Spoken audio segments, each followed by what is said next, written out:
Okay, everybody, so let's start. So this is the first time we also live stream via YouTube.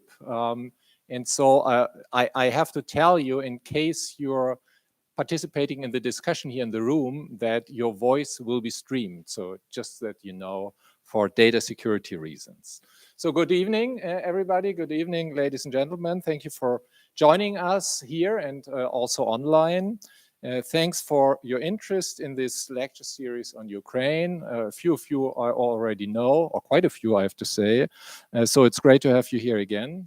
I would like to welcome you also on behalf of my colleagues, Tetiana Skibina, who is here in the front, and also Martina Winkler, who unfortunately cannot be with us today, but she's online, and so she follows what we are doing. So warm welcome to everyone. Well, tonight's lecture aims to deepen our understanding of the military and non-military support for Ukraine, with a special emphasis on Germany's role. As this support depends on political will, we explore two interrelated questions. One, how does the support look like and develop over time? And two, what does it imply for domestic politics? Actually, when we agreed on this topic in the early summer this year, the Russian invasion had largely stalled, and the Ampel coalition, however you call this in English, was not well, but still alive. Since then, we have witnessed retreats of the Ukrainian army in Donetsk and the exit of the FDP from the coalition. So while Ukraine faces an urgent need for more support to counter Russian advances and also Russian missile attacks on civilians, our government's ability to act is severely compromised. And our outgoing chancellor, in the context of his re-election campaign, has pledged not to provide critical weapon systems essential for Ukraine to win the war and secure a just peace. So that's the background, that's the context, which I think makes today's discussion timely and relevant. So I'm sure we're going to learn a lot from our two speakers and then have a good discussion, even if our findings may not be overly optimistic. So let me introduce our speakers of today. Here to my left, Ivan Kharitonov will start by presenting the Ukraine Support Tracker, an initiative by the Kiel Institute for World Economics in an attempt to put policy decisions and public debate on a solid data basis. Ivan has been working for the Ukraine Support Tracker at the Kiel Institute for the last 2 years and has recently started as a doctoral researcher at the Peace Research Institute Frankfurt, where he focuses on defense economics and the arms trade. Ivan was so kind to step in after his colleague Pietro Bomprezzi, who had initially agreed to give this presentation and was on the posters you may have seen, after he received an urgent invitation to the Italian foreign minister to present the Ukraine Support Tracker. So that's an imminent topic. Thank you very much, Ivan, for stepping in, for coming to Kiel University tonight. Our second speaker here in the front is Christian Martin. Christian will subsequently discuss the political implications of the support for Ukraine. He's professor of comparative politics here at Kiel University, vice dean of our faculty, and Max Weber visiting chair at New York University. He's an expert for the German party system, but also for the international dimensions such as globalization. And I found one of his current research projects is The Future of Democracy in a Globalized World, which analyzes how our democracies are challenged both by undemocratic actors from within and by authoritarian regimes like China and Russia from outside. So this research fits perfectly to the questions we're going to address today. So thank you, Christian, for being here with us today. So let's start with Ivan's presentation of the Ukraine Support Tracker, and then Christian will take over. And finally, we're going to have time to ask questions and discuss.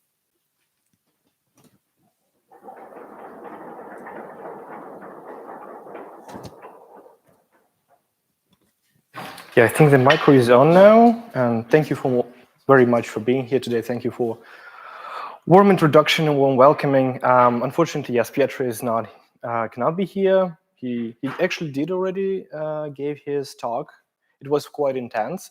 I hope it's not going to get that intense here. Also, it's live streaming, so please be polite to me, don't ask tricky questions. So yeah, today I'm going to talk about Aid to Ukraine, and specifically about the project my colleagues and I have been working on for quite a few years at this point. So about Ukraine Support Tracker.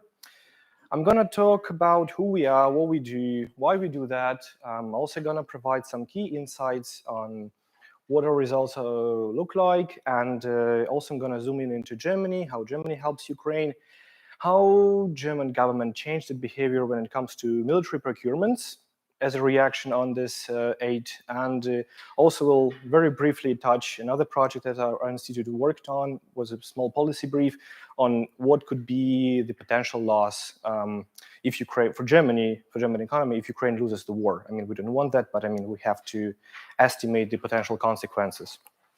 So our data set includes data on 41 donor countries and one institutional donor, which is EU institutions. We collect data on government-to-government aid, so only bilateral aid that goes to Ukraine, meaning we do not account for private aid and some of the things that might look similar like to it. And our latest release covers data from 24th of January 2022 to August 31st, 2024. We distinguish between three types of aid: military, humanitarian, and financial. Military aid obviously includes weapons and equipment for Ukrainian armed forces, and sometimes it also includes funding for procurement projects to, again, be able to supply Ukraine with weapons. Humanitarian aid includes financial aid for humanitarian purposes and in-kind aid, such as relief aid, like medicine, food, mobile shelter, generators, etc., etc., etc. Everything that population in Ukraine might need right now. And I mean, needed before when the invasion started. Then we have financial aid, which includes grants, loans, and loan guarantees. And we also had one example of a swap line with Poland, but I mean, just an interesting fact. And so in order to collect this data, we rely on four types of sources. First one is official press releases issued by the governments. Second is government overview pages that kind of wrap up everything that was said in these press releases before. And third, we back these two sources up with any kind of legal documents, so budgetary documents, parliamentarian reports, anything that's being said in the parliament too, because usually it's being done by, let's say, ministries of defense, for example, and they testify, so this information counts as official. If we cannot find any of these sources, we rely on credible media sources. But it is important to say that because our data set is retroactive, which means that we updated also looking at the past entries, whenever we find additional sources that we can use to replace these media sources, we do that. So mostly our data set is backed up by official documents and official sources only. And as a result, we have our data set, which is one of a kind, a comprehensive data set on the aid to Ukraine. It is an important public good, first of all, and therefore it's been widely referenced by different news outlets. I mean, also important newspapers, as you can see here, like New York Times, BBC. We also frequently supply The Economist with our data set in advance before every release, so they can prepare their own assessment of the situation. Then it is an important decision-making tool. So it's we've seen Ukraine Support Tracker mentioned in multiple times during various parliamentarian discussions and even in parliamentarian reports. As you can see, just a few examples, like from Parliament of Australia, the Dutch Parliament, and the Canadian Parliament. And it's also widely used by different research units that do policy work, like as you can see here in Europe and in the US. But it's also not overlooked by the academic community. Here you can see the references to Ukraine Support Tracker for the last 2 years from Dimensions websites like Web of Science, but with more information there. And so why do we receive all this attention? Like, why is it important? What results do we have? What result do we get? here you can see the dynamics of aid to Ukraine, so monthly dynamics that compares United States with Europe. And by Europe here, we mean geographic Europe. So it includes European Union and other geographic European countries like UK, Iceland, Switzerland, and who's not in the EU, Norway, I think. But you get the point. And what it shows is that aid from US has slowly been declining for the last 2 years, since the beginning. So it was high, comparable with Europe, and then it's declining, and we don't know what's going to happen next, of course.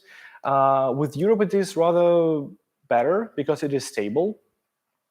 So it's not declining. It just remained kind of the same throughout the longitude of the conflict. And another thing this graph can tell us is if we combine both US and Europe, you will get more than 90% of all aid that is recorded in our data set. And so if you combine it, you can also see that,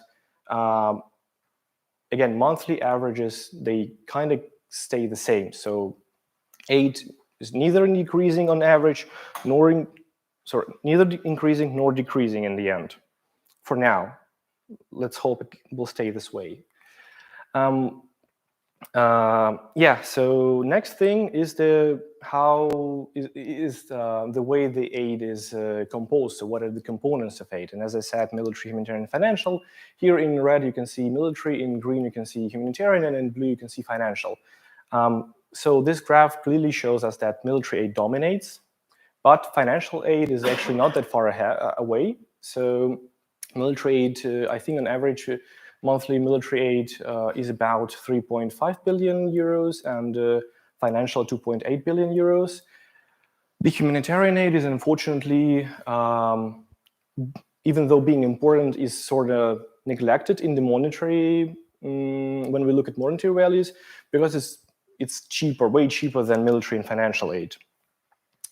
Like it's about 500 million per month, like if we count averages, it's about 500 million. And now we can start talking about who does it. We've seen what is being done, and here we can see who is doing it. So top one donor, obviously from this graph, it's kind of expected that US will be top one donor, because here we compared it with group of countries, and US is one single donor. So it's obviously on the very top. Then it's followed by EU institutions, Germany, United Kingdom, and Japan. If you distribute this bar here across countries from European Union, the ranking is gonna stay the same. So I can show it to you on a different chart, but you can just also trust me on this one. Another thing is that this ranking technically remained kind of stable for the last a year, I think. You can also get a pretty good idea of who is in the top. But these are absolute values, right? So of course US is going to be on top. US is a big economy. Of course Germany is going to be on top. Germany is smaller but still big. What's going to happen if we normalize it by GDP? So what if we look at the relative values? So here we use pre-war GDP. Where is the? Pre-war GDP of 2021 to normalize it, to normalize aid provided to Ukraine from different countries. And as you can see here, northern countries and Eastern European countries provide higher share of their GDP when it comes to helping Ukraine. It is especially striking if you look at the Baltics, which is probably not surprised because they might feel threatened by certain country on the east, right? And northern countries, they also, might be very much affected by the Russian aggression if, God forbid, something worse happens to Ukraine. Also you can see that Poland and Slovakia provide rather higher shares of their economy to Ukraine. And from this graph, you probably noticed that, from this obviously, but from here too, probably noticed that across donors, the composition of aid is also very much similar. So military aid dominates, except for Japan, Canada, and EU institutions. If I prolong this list, it's also going to look the same. So most donors, they focus on military aid in the end. Therefore, it's not surprisingly, I mean, US was top one donor. It's not surprising that US also leads in military aid. Sometimes it was not the case. So for a brief moment, Europe overtook. And here we also compare Europe as a whole, that is a geographic unit. EU members and institutions still lag behind if we don't account other European countries. So for a brief moment, when US had this budget, wouldn't call it a crisis, but it was a crisis in the end. Yeah, so they had problems with fiscal year budget and they couldn't pass the bill. I mean, maybe you remember it was passed like this year, which is like crazy, the budget for the finishing fiscal year. Anyway, so yeah, for a brief moment, Europe overtook, but then US kind of caught up with it. The European Union, on the other hand, and other European countries are very important when it comes to financial aid. So as you can see here, European institutions alone provide almost twice the size of what US provides.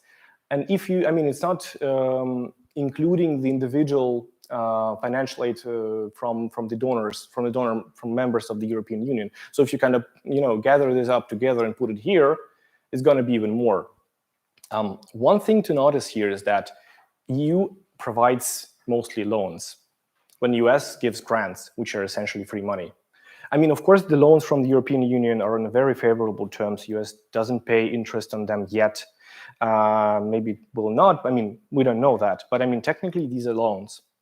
So we need to account for this too. Another feature that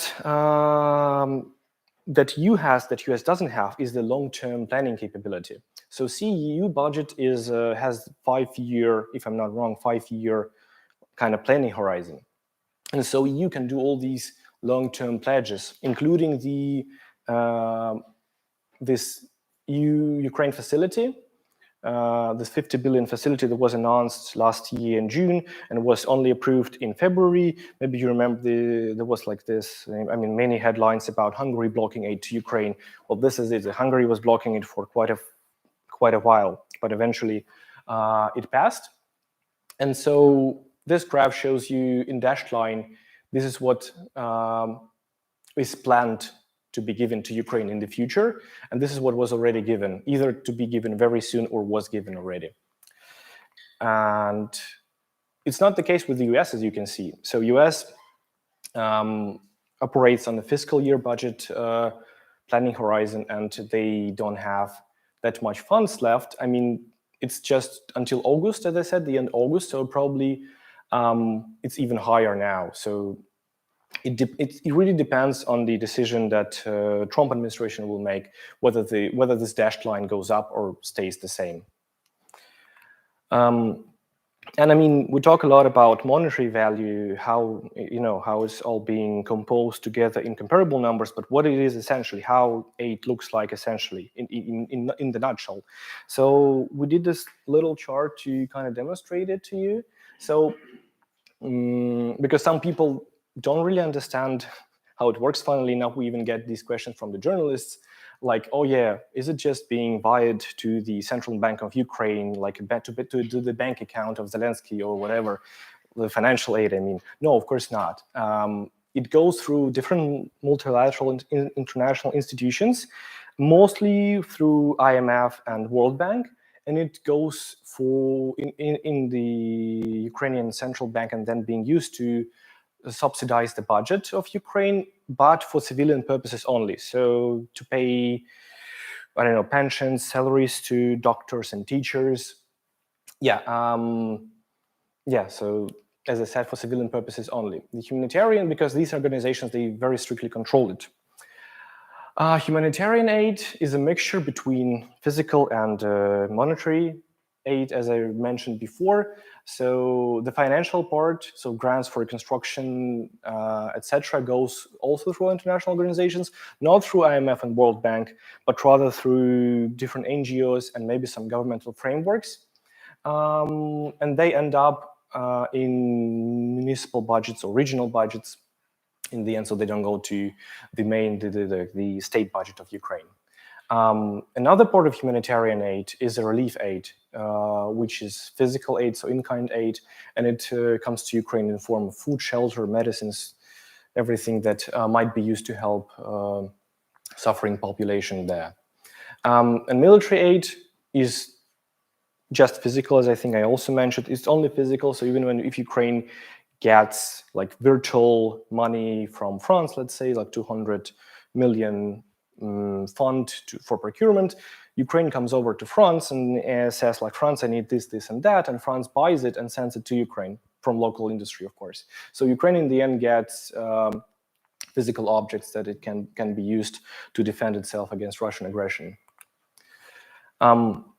Another important aspect, as some people usually neglect, and we used to neglect it up to quite a few weeks ago, I don't know, just a few weeks ago, is how aid is being distributed across Ukraine. Because you think of Ukraine as this like unified body, and okay, aid goes to Kiev and then it stopped there. It's actually not the case. I mean, obviously military aid goes here. I mean, yeah, we don't know where exactly. Yeah, but what happens to humanitarian aid, for example? And this is the map that shows you how reconstruction aid is being distributed across Ukraine, because it's very transparent and you can put it on the map. And so what was surprisingly to me is that countries don't hesitate to invest in reconstruction of cities bordering battlefields. But of course, a very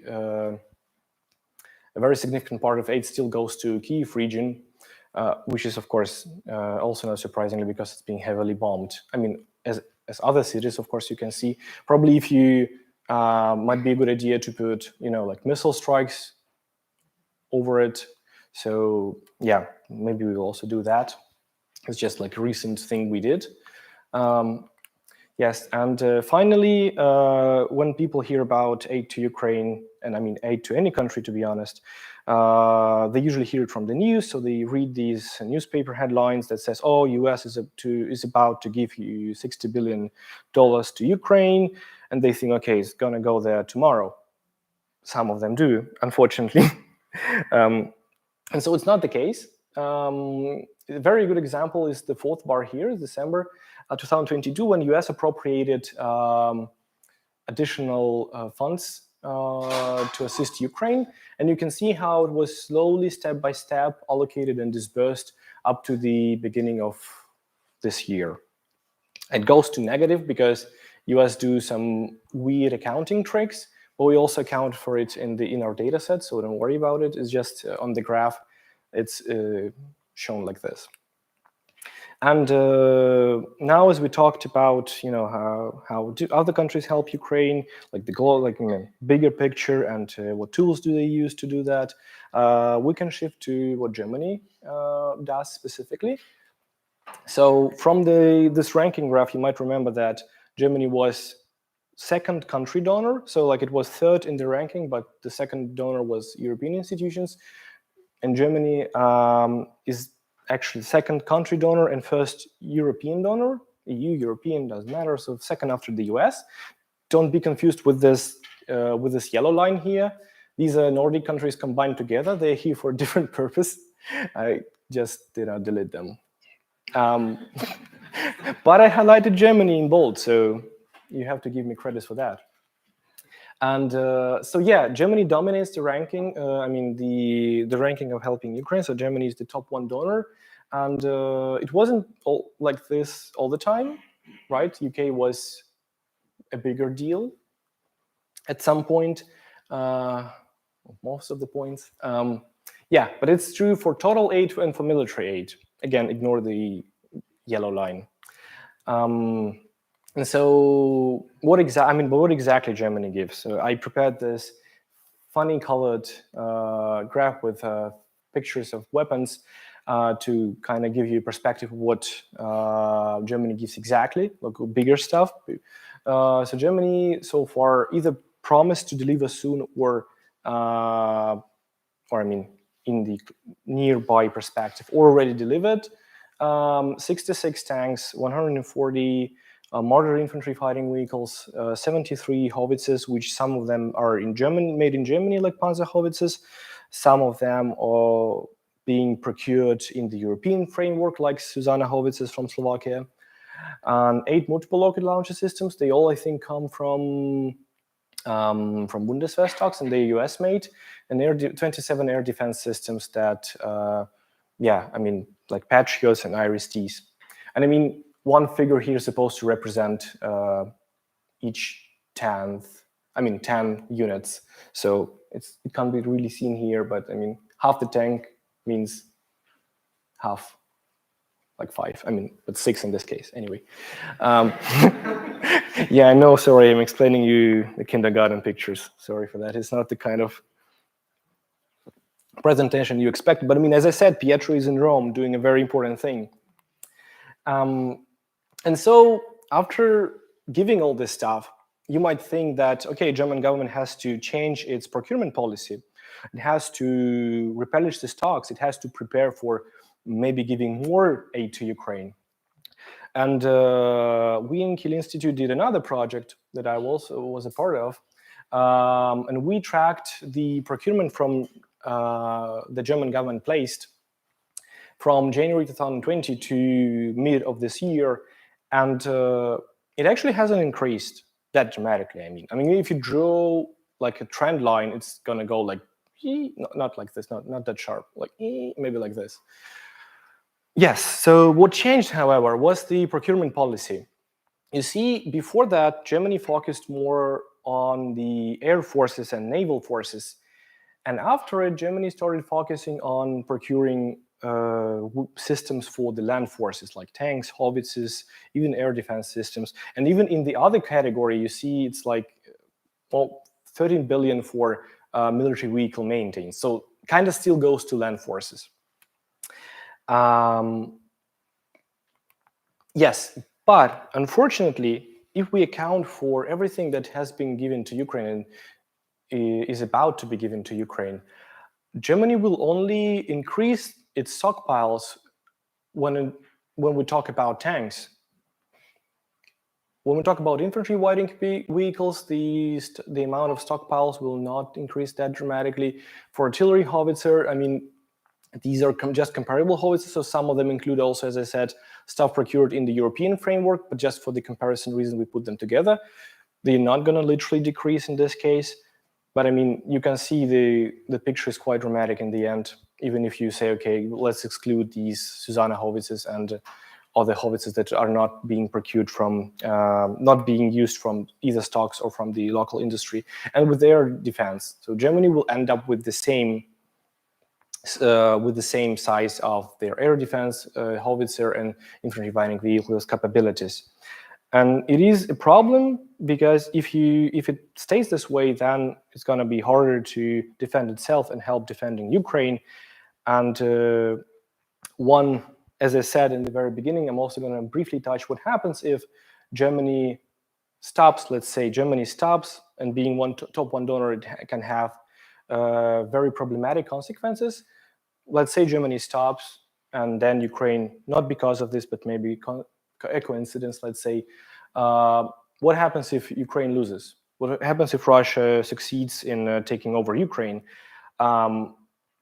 Then just for German economy, the consequences will be even more severe than what Germany sends to Ukraine right now. So from 10 to 20 times more severe consequences this graph was calculated by our colleagues in the Institute, and it shows the percent of GDP that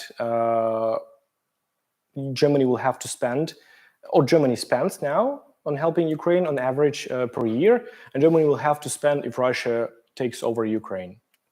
Yeah, with this rather triggering and intriguing graph, I leave it up for the discussions and for your questions. So thank you so much for your attention.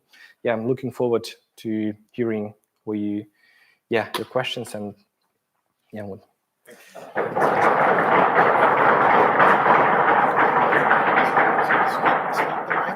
Yeah.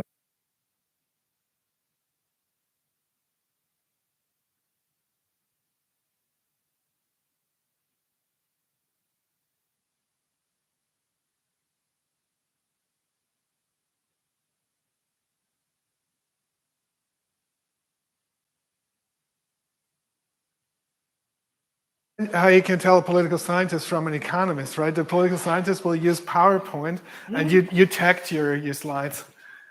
It's actually also PowerPoint. Oh, but then you turn it into a PDF. Yeah. That's I call that. I wanted to make it LaTeX, but then I call that cheating. Yeah, sure. It's already unmuted. You should be able to hear me now. The battery's just low, but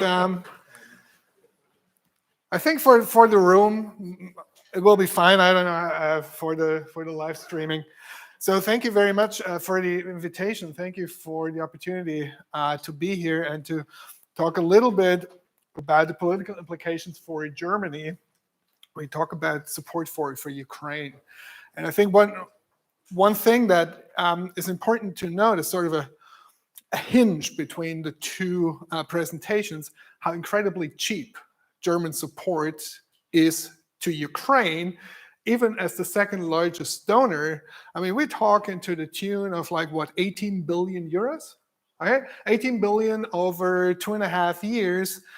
Just to give you a comparison figure, so each year Germany spends about 25 billion euros, that's the figure for 2023, on Bürgergeld, so subsidies for people who are the least capable of participating in the labor market. Right now, you'd say it's 25 billion. Is that a lot, or is that not a whole lot, or how much is that? Well, I mean, if you look at the total social budget, so that's all of the social transfers that are being paid for in Germany, the Bürgergeld, so this basic subsidy, amounts to about 4.5% of that total, right? So now you get a tiny little sense of how little money Germany actually spends, even as the second largest donor overall, to support Ukraine. I think it's important to put these things into perspective. And we also saw the scenario for a possible Russian victory in Ukraine, how much more expensive that would be. And I think it's actually a pretty optimistic estimate that Germany will only take a hit of 2% to its GDP. I think it's got to be a whole lot more. But that's speculation at this point. I want to start you off by giving you a general sense of how the military is viewed in Germany. This is from the Party Manifesto project. So what they do is they code party manifestos, and they do that over time. This one here starts in 1990 and goes to the most recent observation.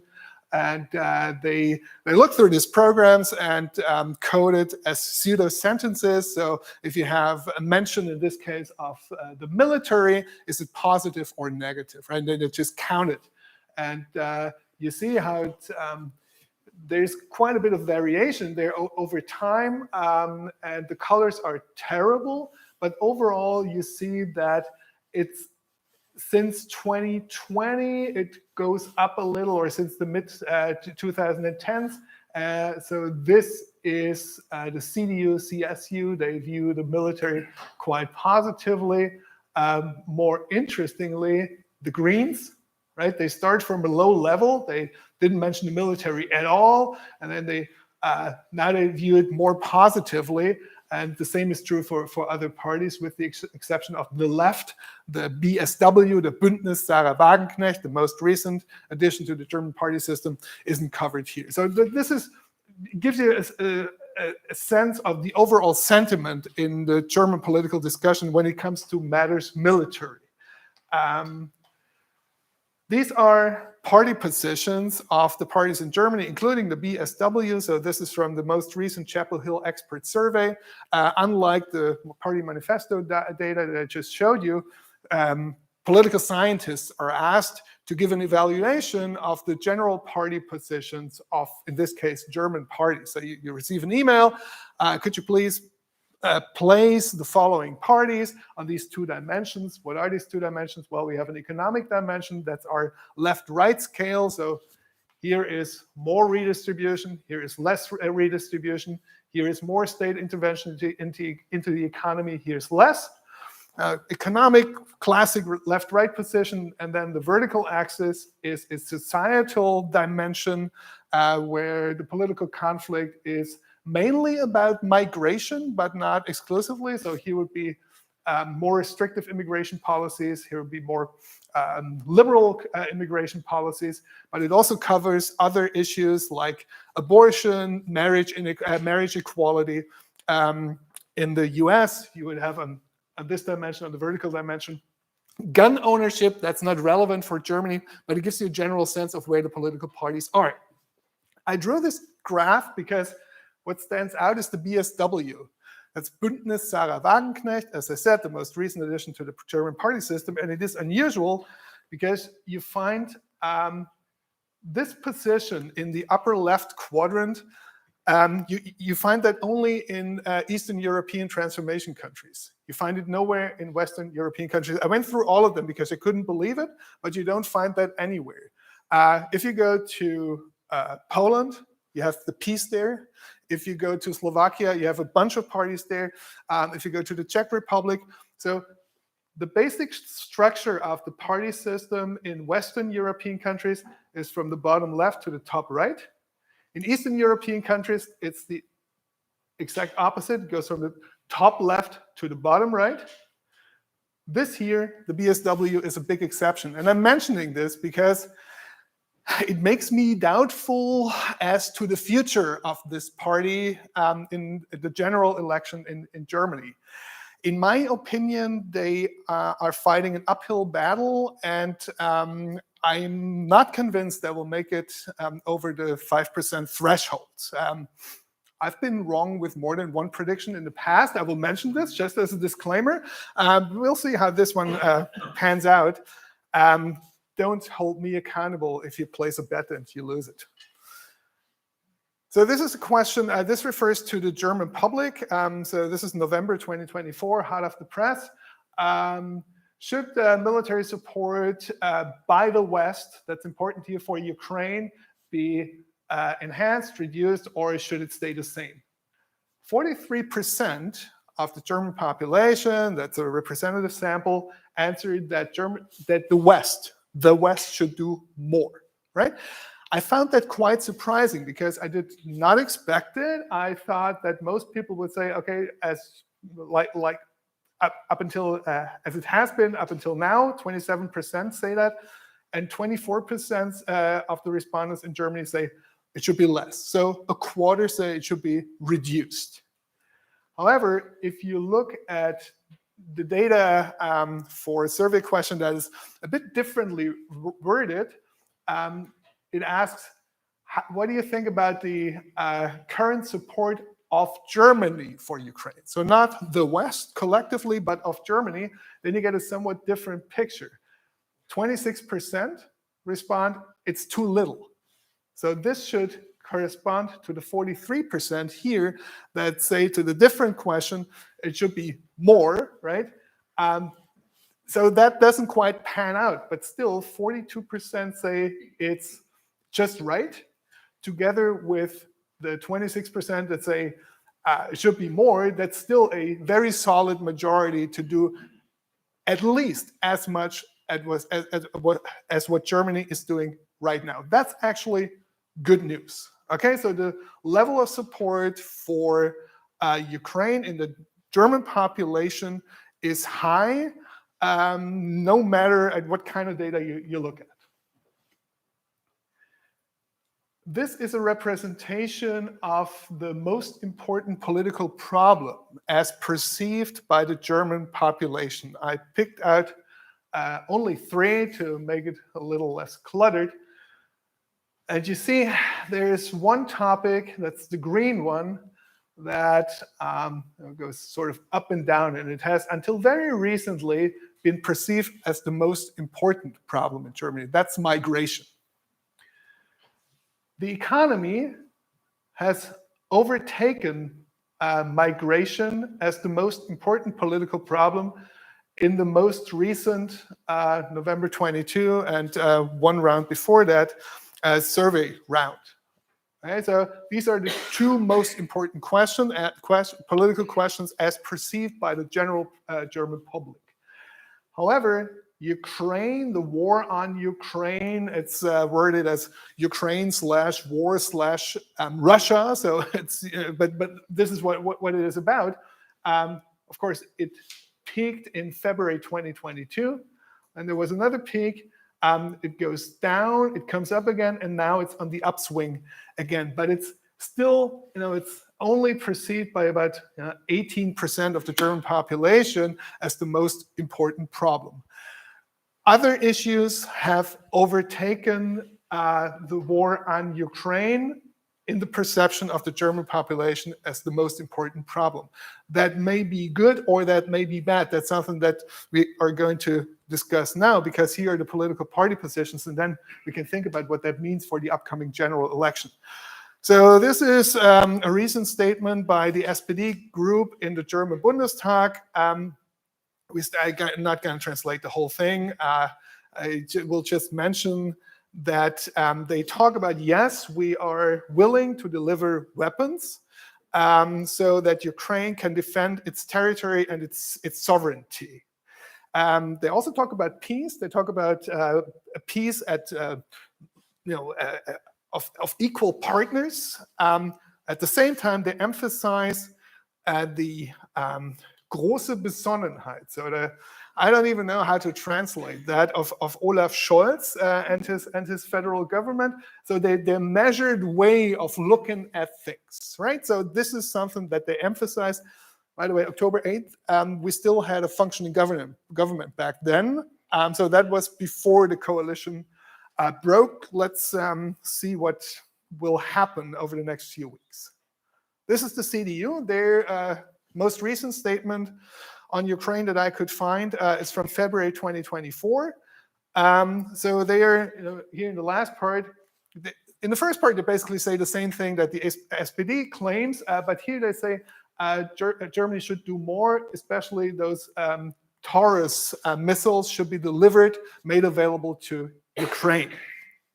That is also something that the Greens are advocating for. We know that from debates in the coalition. What I find remarkable here, if you look at this quote, is that they give a humanitarian reason for supporting Ukraine. So this is worded, the statement of the Green Party, the Green Group in the federal parliament is worded in a very morally grounded fashion. This is not realpolitik, right? Even if the consequences are in support of military support, the reasons why the Greens are for it are very much in line with the Green history, going all the way back to support for the NATO deployment to Kosovo that almost tore the Green Party apart.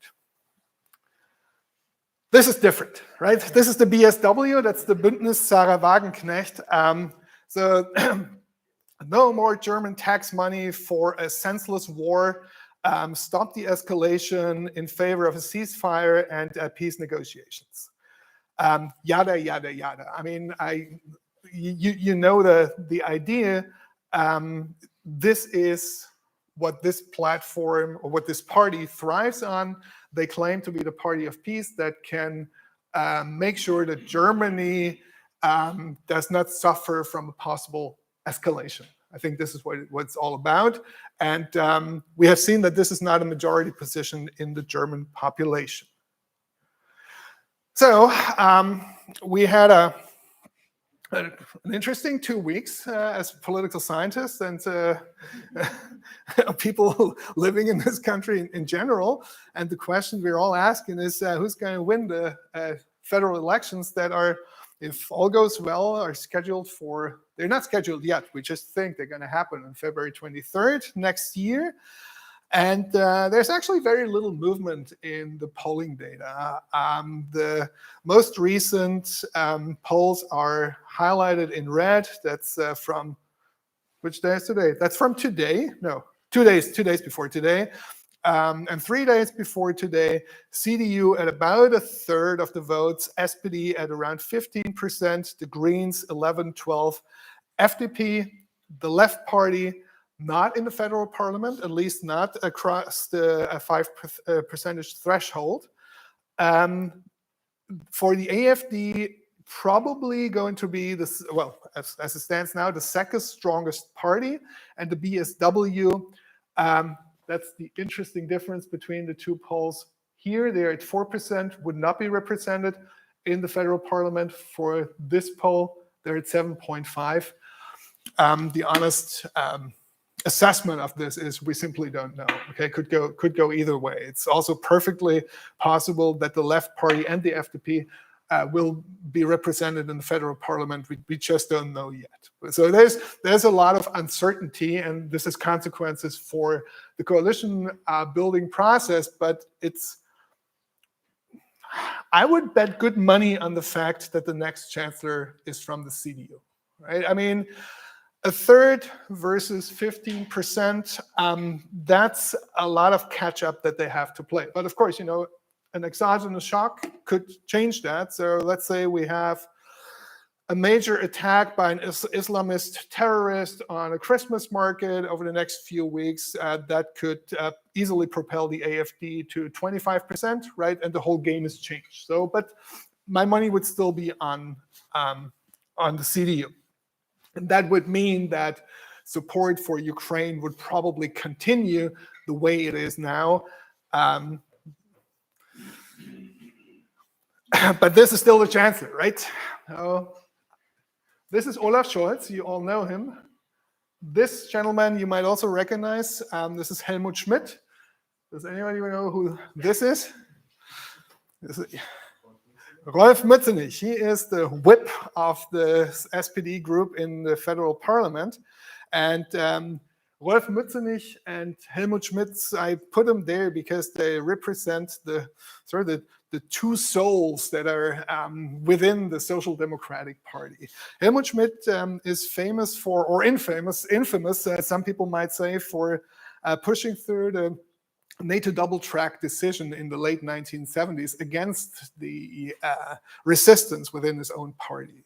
And it was, you could argue that this is what cost him his chancellorship. He was a very stern proponent of armament in Germany because he saw a strategic imbalance with the view of the deployment of Soviet Union missiles in Eastern Europe.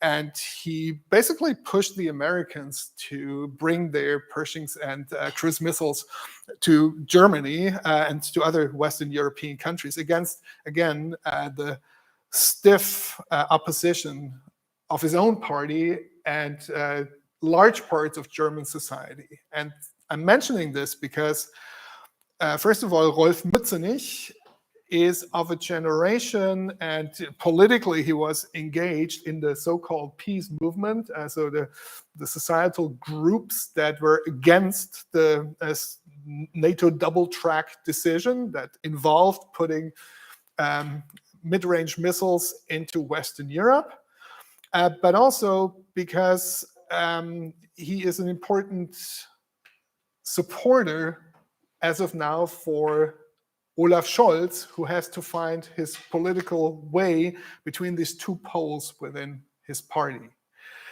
There is the reality of German foreign policy making in Europe in a security environment that has fundamentally changed at the very latest with February 2022.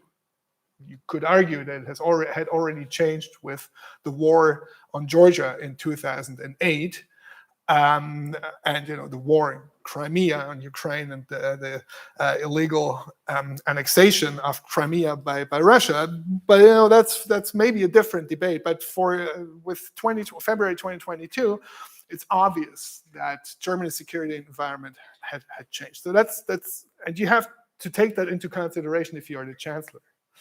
But within the German system, political parties matter. They are very strong. You cannot be the chancellor against your own party for very long. And within the SPD, the Social Democratic Party, we have factions that are not in favor of giving more military aid to Ukraine.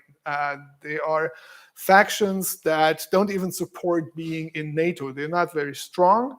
But they are there, and every chancellor of the SPD must take that into account. So in a way, the CDU chancellor has a much easier way of coming up with additional support for Ukraine. So what's going to happen? What's going to be the future of German support for Ukraine? I think that Germany will continue its support for Ukraine at current levels, at the very least, and might even deliver Taurus and other longer-range missiles. You know, just like everybody else in Europe is now doing it or allowing their use. I think sooner or later Germany is going to come along. I also think that Germany will continue supporting refugees from Ukraine, but the calls for cutting spending, they will increase. You know, for put them to work sooner, or why should people from Lviv be in Germany? They're safe there. So we've heard this on and off. I think these calls will become stronger. If Donald Trump follows through with his announcements, of which nobody really knows what they're going to amount to, but it seems that the US will cut back support. I would be interested in your assessment of that. Germany will not be willing or able to replace US support. I mean, the numbers are just not there. And Germany will also not stand in the way of a possible US-led freezing of the war. So if Donald Trump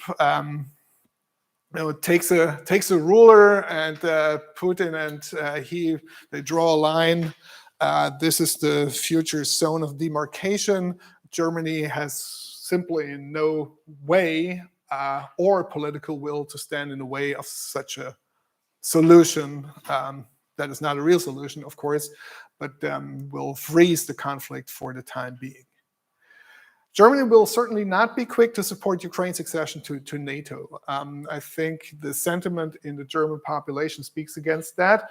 The German population has a deep-seated fear of being drawn into a conflict, disregarding the fact that Germany, of course, is already part of this conflict, but the German population doesn't want to be drawn into it any deeper. And finally, and that's a truism, I mean, Germany will have to spend a lot more on its own security and that of its NATO partners. That was already clear before the US elections and has become painfully clear now. And this will be the context in which German support for Ukraine is going to develop. I'll leave it at that. Thank you very much. I'm looking forward to the discussion.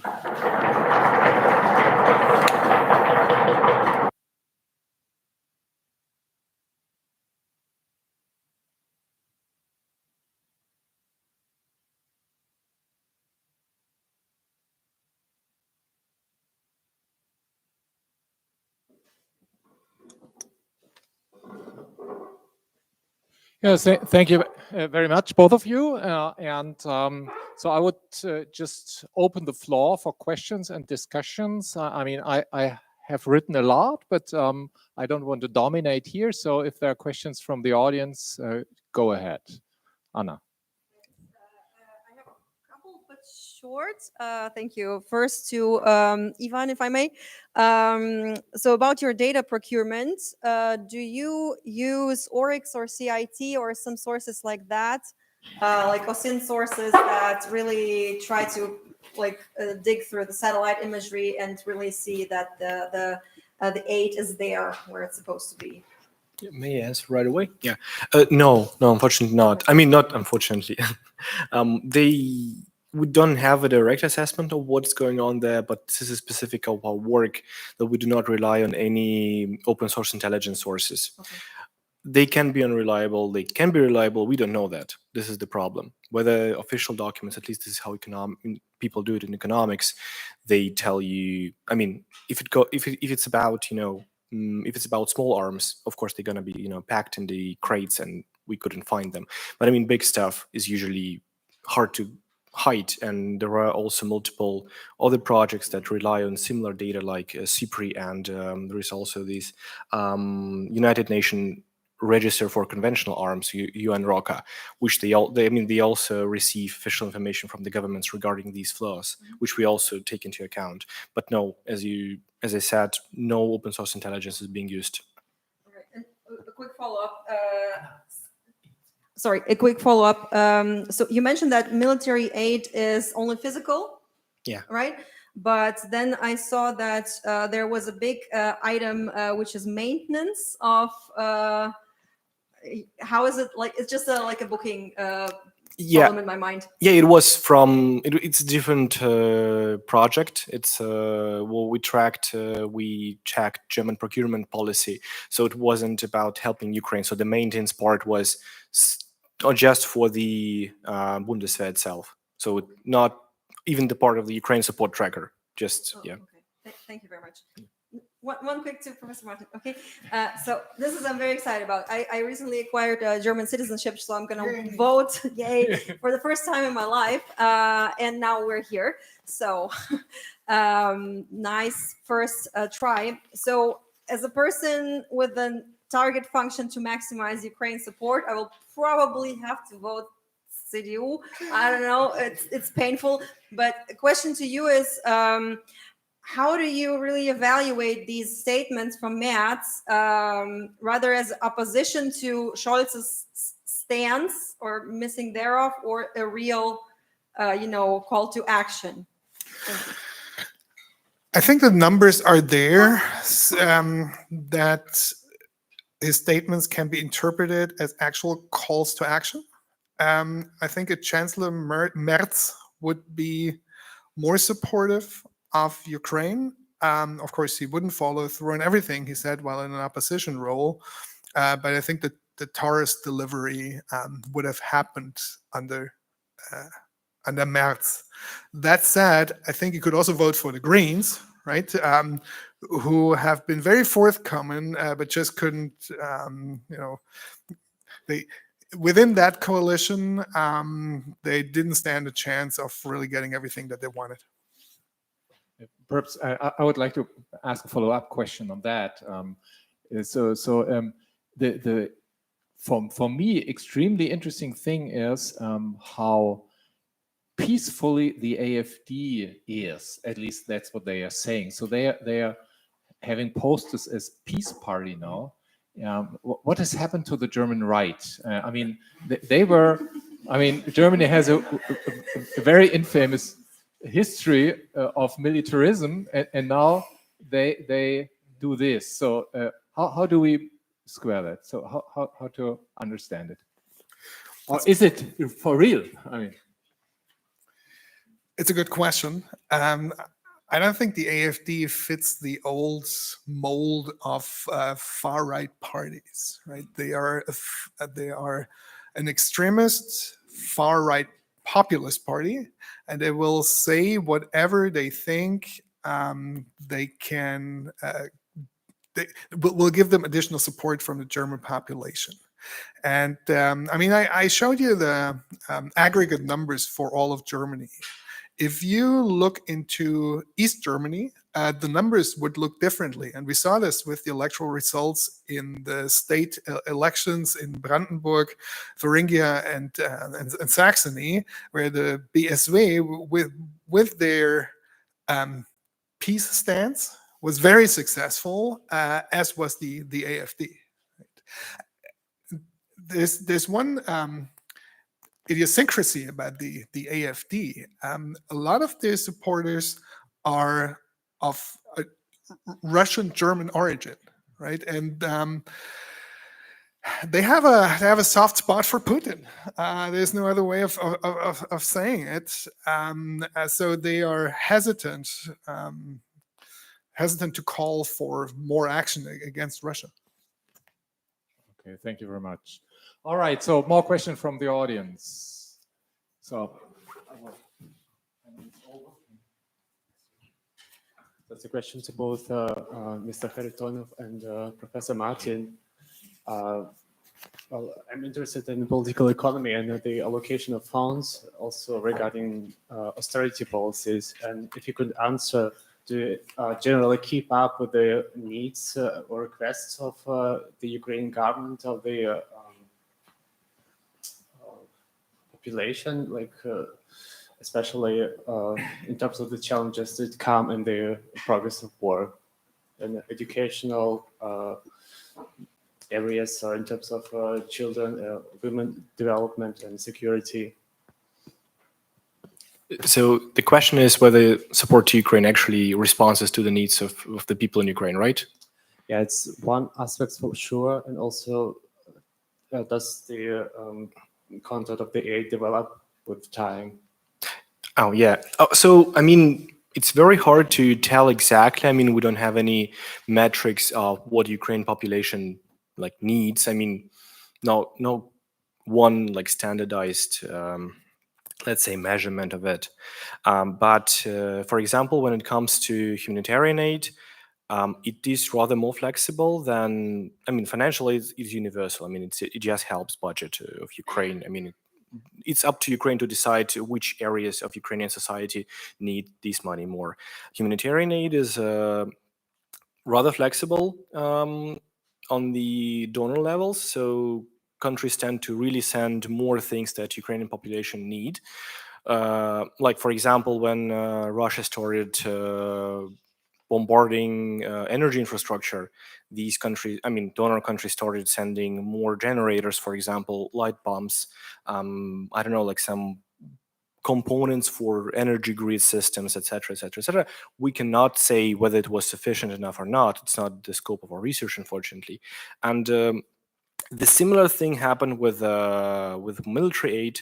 So when these missile attacks started happening, we've also seen countries starting to send more air defense systems. Again, we cannot say whether it was sufficient or not a scope for research, but the reaction is there. So they react on what's going on. Yeah, I think. Was it just for me or sorry? I It really was don't have general anything to for ask. the I wouldn't know. for the podium. Well, I'm also interested if it covers also the social area, also in covering the fundamental rights, like education or children development, for example. Do you have data or information on this aspect? Not really. I think also.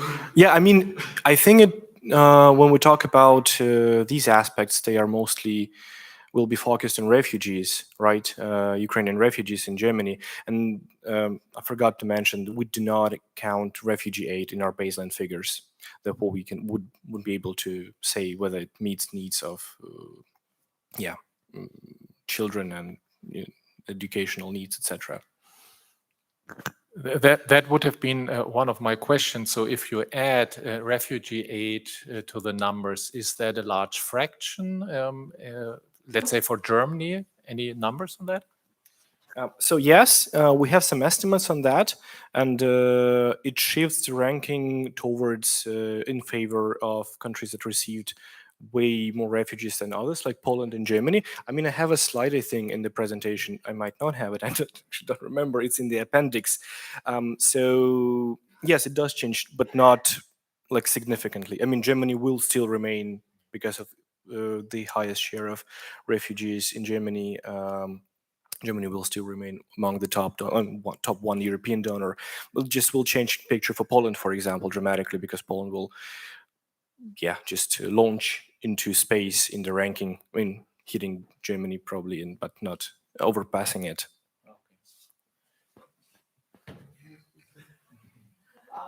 Hello. Okay. So we have a next question. Yes, exactly. I have a question regarding Anna's comment and to Professor Martin regarding the voting. So what I was thinking is, if we look at the data that you provided, it's pretty clear that Friedrich Merz is going to be the next chancellor. But I think for Ukraine, the most important or interesting thing is, how will the coalition look like? And I think there is the interesting part of the voting, because if we would have the most likely scenario with SPD, we would have, this, you said it yourself, the struggle with some parts not wanting to, bring the military help. But if we would have, for example, enough Green voters, then we might have a coalition of 3 parties. And then the chance would actually increase. I mean, the worst scenario would probably be with AfD. So yeah, I wouldn't say that it's so like paper clear that CDU is the best vote, because they're gonna have the chancellor anyway. So maybe it's more about to vote for the like best partner in that case. So without giving like advice, but it just, like from the point of view, what's the best vote for people who want to be strategic and for whom Ukraine plays a very important role. No, of course, I agree. Then again, I mean, even if this SPD makes it into a coalition government as a junior partner, they won't resist very much. It's more a problem for an SPD chancellor, right? I think that's a minor issue. And again, it's not a whole lot of money, right? It's not one of the big spending tickets, like, you know, the social pensions or the pension system that has to be funded. I mean, it's true, $1 billion here, $1 billion there, and soon you're talking about real money, but it's really not a whole lot. And the alternative would be way more costly. We saw that in your last slide. I'm sorry, but then again, you know, sorry. The real question is, what are the United States going to do? They are the ones that provide the bulk of the aid, especially the military aid. And without the US, I don't see Ukraine standing a chance. I'm sorry to say that. Germany will not be able to or willing to fill the gap. Okay, next question. Yeah, to the right. Yeah, I have a question about the estimates for the output gap contraction of Germany. You showed us in the last slide.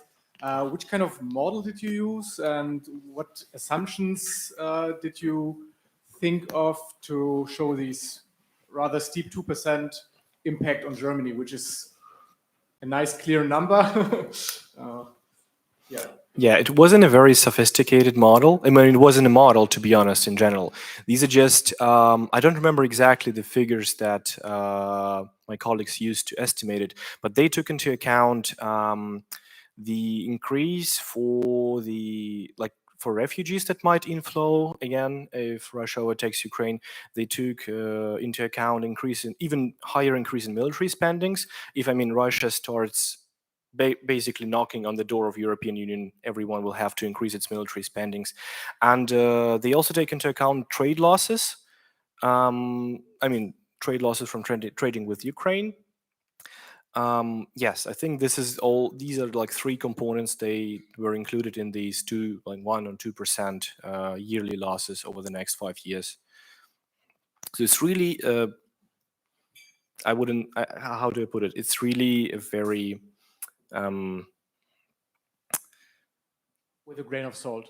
Yeah, so I mean, it's not the forecast that says that it's gonna happen for sure if it happens, but it's based on some numbers that we have. I mean, if an exogenous shock happens, and I mean, Ukraine loses and then more refugees come than anticipated, of course it's gonna be higher. If less refugees comes over, then, you know, and if some additional costs appear that we didn't think about, it's gonna go higher too. So, you know, it's hard to take everything into account. Perhaps one sentence on that. If we look back into the history of German military spending in the 70s or 80s, for example, it was way higher than what we have today. And part of the problems we currently have with our military are I guess there are many problems, but part of the problem is reduced military spending. And that's what we are seeing now. And once we are back, I mean, in a sense, we are already back to the previous threats, but we haven't realized, and we are still hoping for the US, I think.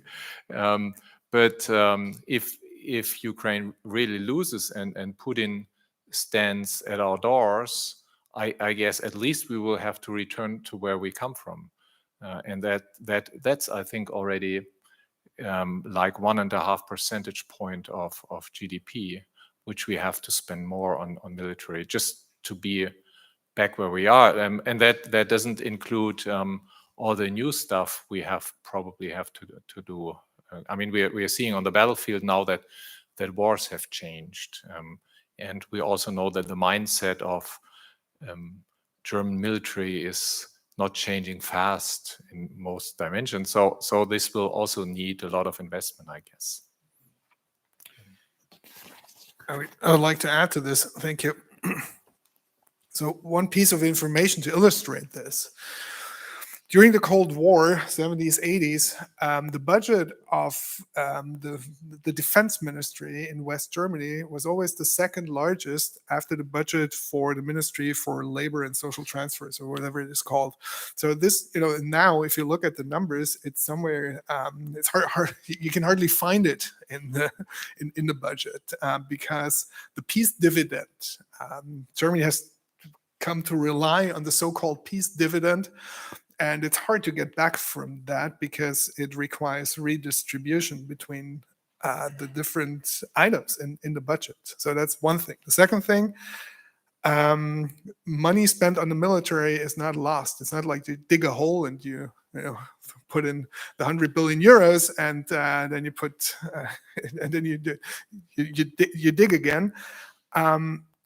This money goes somewhere. And I think it's actually an opportunity for the German industry to ease the transformation that the German industry is currently experiencing. And for an OECD country, German value added in industrial production is unusually high. There is only one other country in the OECD that has similar levels, and that's South Korea. Right? So there is a necessity to, not even talking about climate catastrophe or climate crisis, but there's a necessity to transform the German model. So the third thing that I would like to add is, and that's something that we, in my opinion, we talk way too little about in Germany.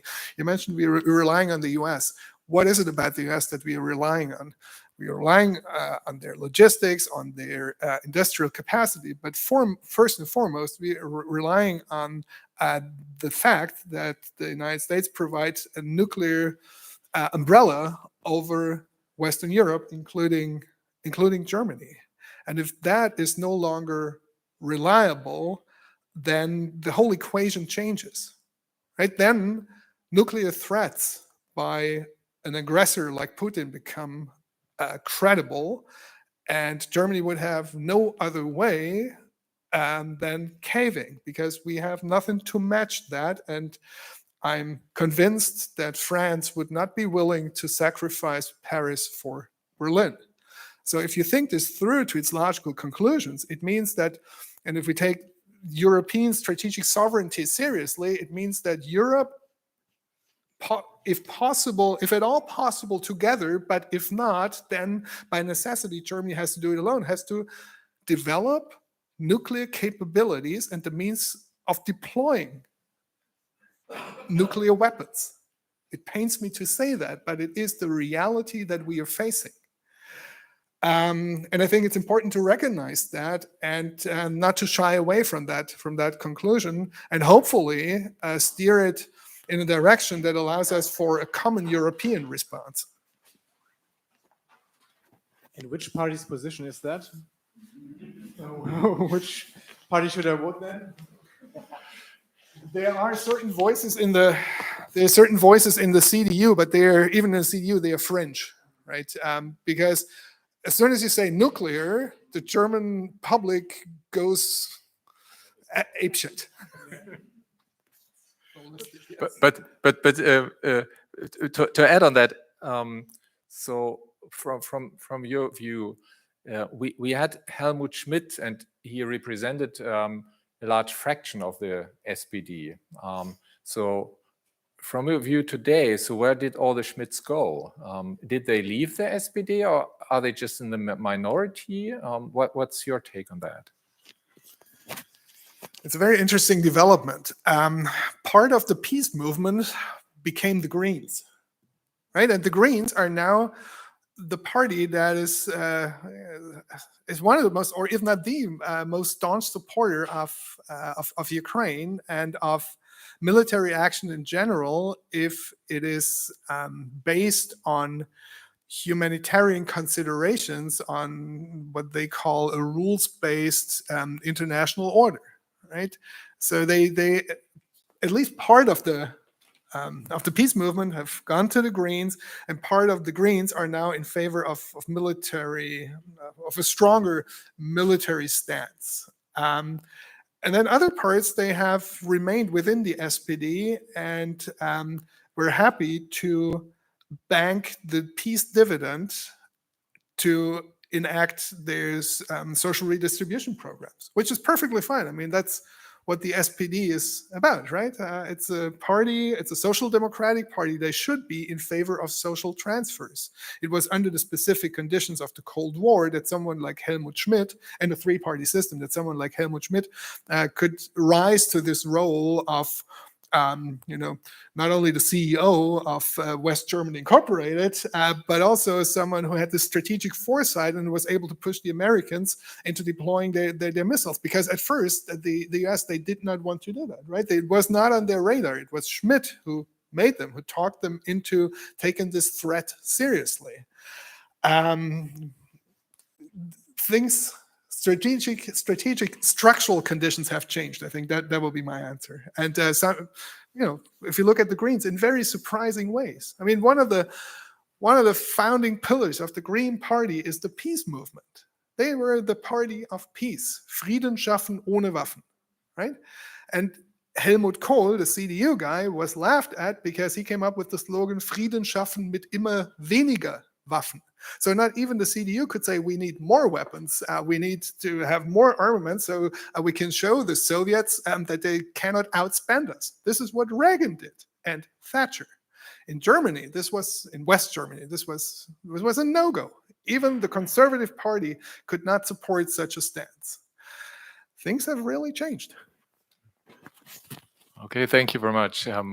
More questions? I don't see questions from the audience, so I have. Okay, can you pass the?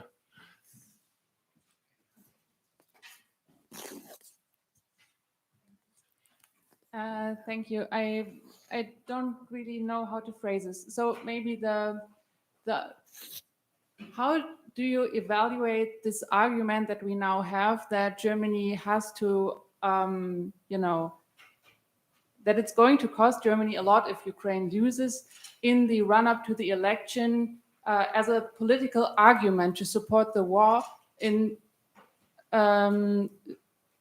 But shouldn't we maybe place the argument on the fact that Russia invaded Ukraine and that it's like a humanitarian, it's a need that Germany supports Ukraine. And I feel it's a very German argument to say, oh, but it's going to cost Germany a lot if Ukraine loses. How do you evaluate this political discourse that is going in this way? Do you know what I want to say?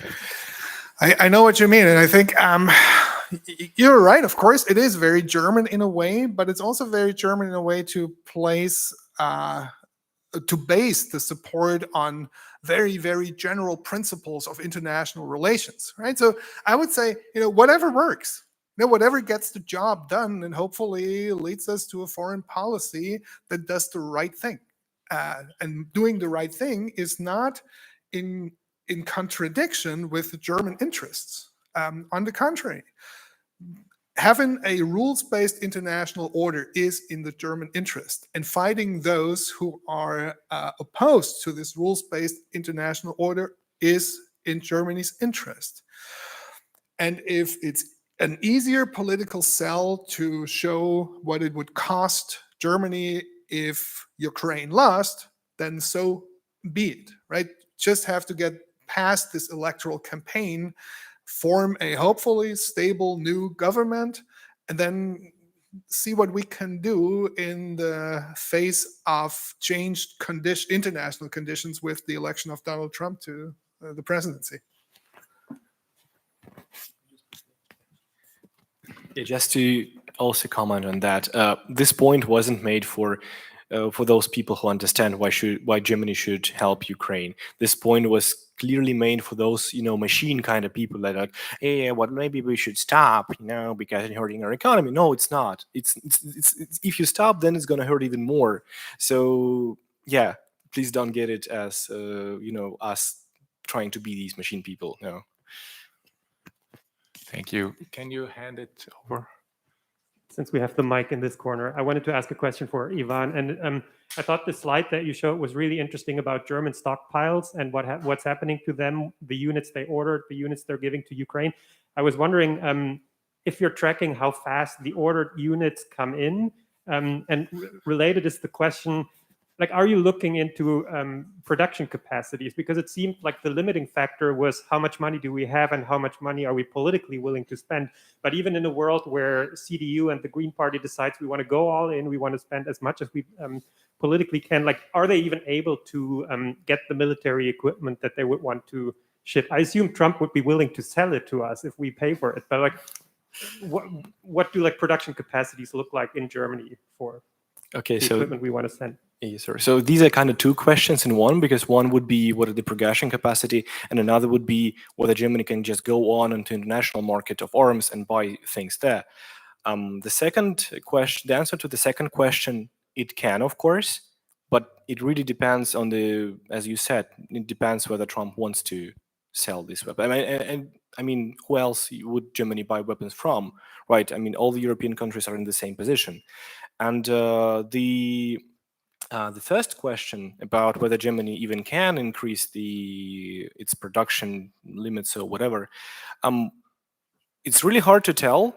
It used to be way bigger before. So I mean, but without the money, without any incentives to produce more, it wouldn't even happen. Right? It won't even happen if Germany does not invest. If German armed forces will not post this demand to the industry will never catch up, and this can only be done if government gives German Bundeswehr more money.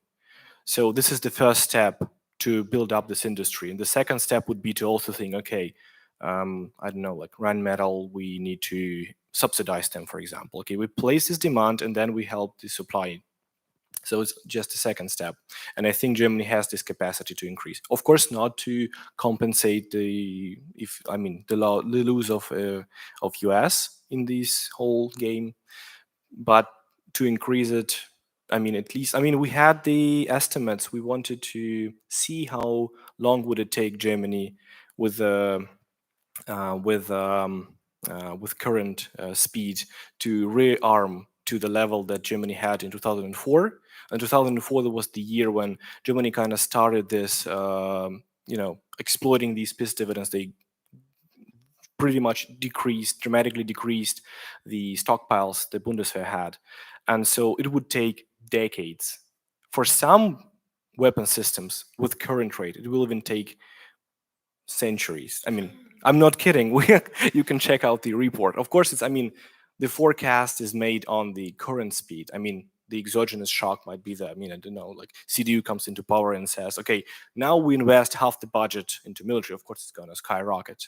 But I mean, if we take rates for the last 4 years, unfortunately, decades will take until Germany will be ready to the level of 2004. Okay, thank you. Over there. A question about these robots, which just think about money spent. Wouldn't it be also possible to take into account net spending? Because a lot of money spent on weaponry or aid to Ukraine actually ends up in Germany or in countries which produce weaponry and systems and ammunition and so on. And yeah, I think for many people which don't really care about Ukraine, which are just, oh, we throw money there and the money is burned and I don't care what's really going on in Ukraine. I just care about the money. And yeah, wouldn't it be possible to estimate how big the net spending is and how much of the money actually ends up in Germany, which we send to Ukraine or don't really send to Ukraine because it comes back? Well, I mean, it is probably possible. I mean, we have data on procurements. Data on what is being procured from German industry that is then going to Ukraine. One important note here is that even though this money go to German industry, right, it's not a refrigerator or a car that will stay here and will be then used by people in Germany that will increase their welfare. Right. I mean, even if it's a tank that doesn't go to Ukraine, this tank is not going to go to someone else's apartment and serve as, as a mean of increasing their welfare. It's it's gonna just be placed in the military base and will stand there.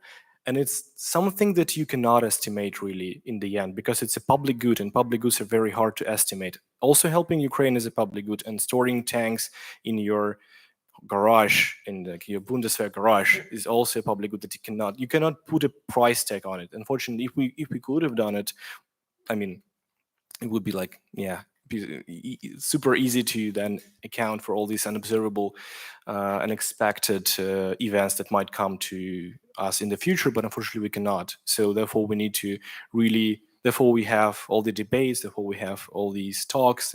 We need to really try to hit the target the best way, the most efficient way we can.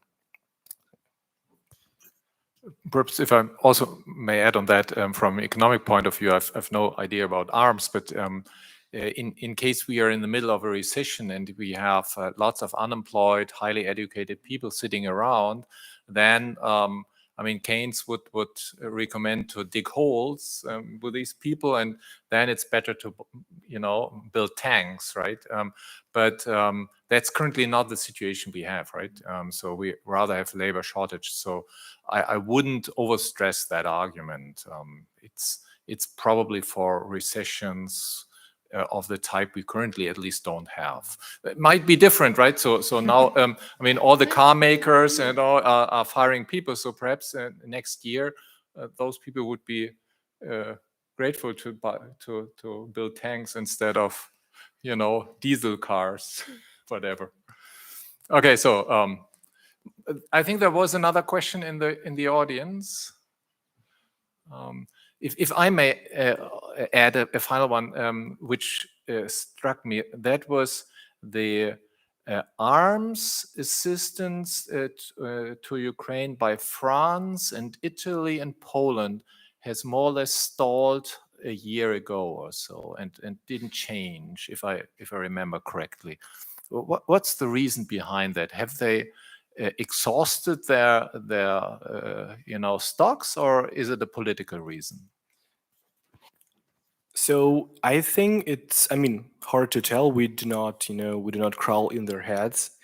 It seems like they have still stocks. It might be something political, but it's also on the side of the data. Sometimes you see these, you know, like really flat lines, and this is because maybe they give a little bit, like bit by bit, but we just cannot see this. I mean, maybe like Polish aid doesn't look like, you know, like this straight line. Maybe it's a little bit going upwards, but just a little bit. So this is the reason for the flat lines, by the way. Yeah, but we really can't know in the end. Unfortunately, we do not estimate it. But speaking about stocks, they have plenty. Just to put it this way, they have plenty. So yeah. All right, so it's 7:30, so exactly Punktlandung, we would say in Germany. Don't know the English word. So thanks everyone for coming. Thanks for participating in this very lively discussion. Thanks for our two experts to answer. And well, the prospect was semi-good, but let's hope the best. So thank you everybody, also those online, to follow the discussion. We are back here next week, same place, same time.